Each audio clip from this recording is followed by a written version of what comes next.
The death of a child has been described as the worst loss that anybody can go through, and I think that's particularly true in the families that I've worked with. I can't imagine life without him. It's hard, but yeah, we're just doing what we do, and he's a little fighter.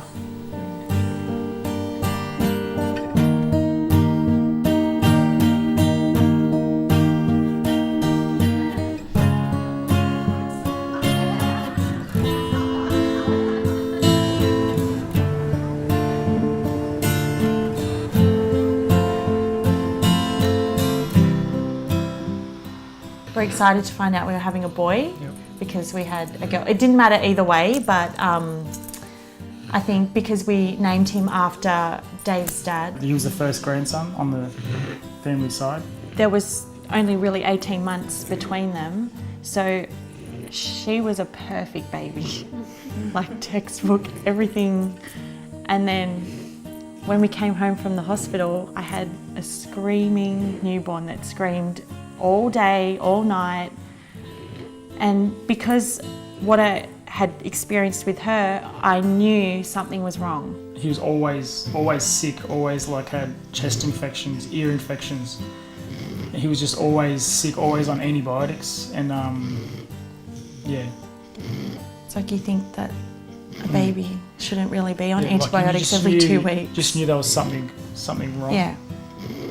And I think it's until you see the right doctor and or the right people that you sort of don't move forward. I felt like I was seeing one doctor and it was just the same thing, that it's just reflux, it will go away, he will get better, and it's not a genetic condition. We tried everything. We didn't give up. We just thought there's something wrong, we have to find out.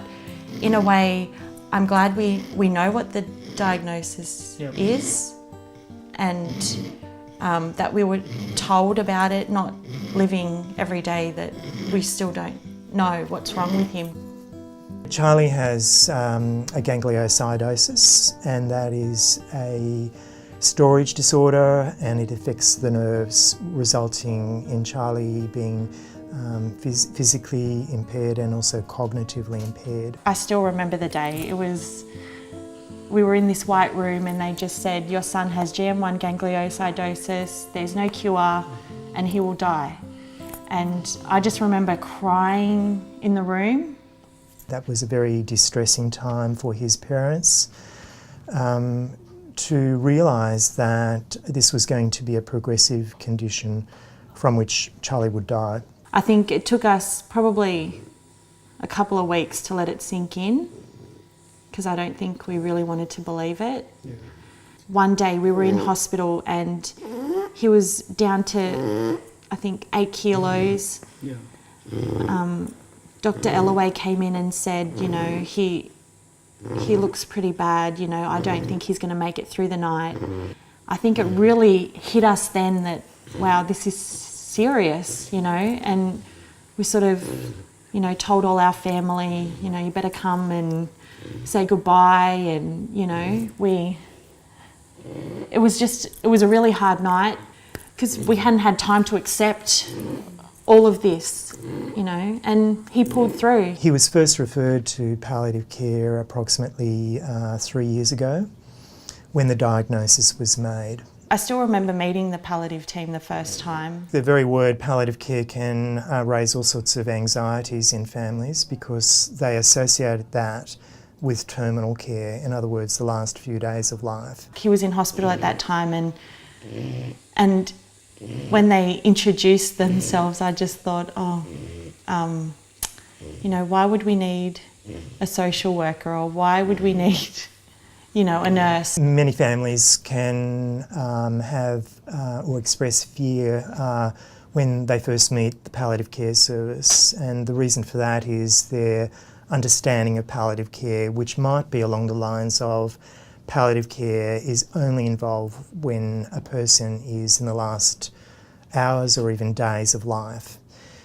The truth of the matter is palliative care would consider terminal care to be just a small component of what they do. A lot of our role as a palliative care service was providing them with information and support, giving them an opportunity to ask questions and go over information that they'd received and do a little bit of planning for Charlie's life and for his comfort. The palliative team, they've always been there for us. They've always helped us.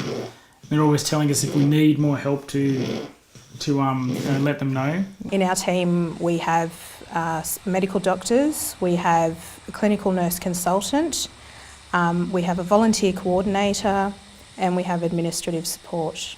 It does help once you get your head around the whole diagnosis, and then who is actually there to help you through just the day-to-day things, because you really have to just pick up and just sort of look after this child that needs you so much. Initially, very little was needed of the palliative care service at the outset, but with time, Charlie has now become more symptomatic. So we've had to be much more involved in his care, managing his symptoms, which consist of his secretions, his pain, and also his seizures. As each year goes by, you can notice Changes. I think now his vision is probably almost gone. Yep.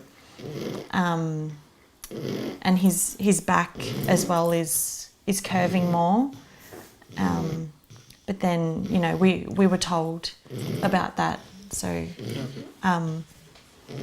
really, we just take it day by day. That's all we can really do. Yeah. Charlie's parents were told when he was diagnosed that he would live to about age 3. He's now age 4. So that's brought with it its own complications. But I guess going back to the beginning, it was the diagnosis was a complete shock. Charlie's family, as with most of the families we see, have experienced a huge amount of anticipatory grief. Anticipatory grief is when you know that a loss is coming and you start to grieve before it comes. So what's important is opening up the discussions and discussing with the family where they want to be. The important thing for people to know about end of life for their child is that it can be decided by them. So the location of their choice, it can be either hospital, home or hospice. We don't really talk about that time. I think Charlie would be more comfortable at home. Yeah. It's not really about us. I think he knows his bed, he knows his spot here, but I guess you don't really know until time comes. The grief is not necessarily about his death, it's about all of those hopes and dreams that you have when you're planning your family and when you find out that you're pregnant, all of your dreams for your child. When we had Ali, we were really excited, we were proud parents of Alicia. And and then when we decided to have another one, it was, we wanted them close, so Ali has somebody to play with. And I think that's what's been the hardest to grow up together. Is sometimes she'll say, I have no one to play with. Alicia's going to be in year 1. She loves dancing, swimming.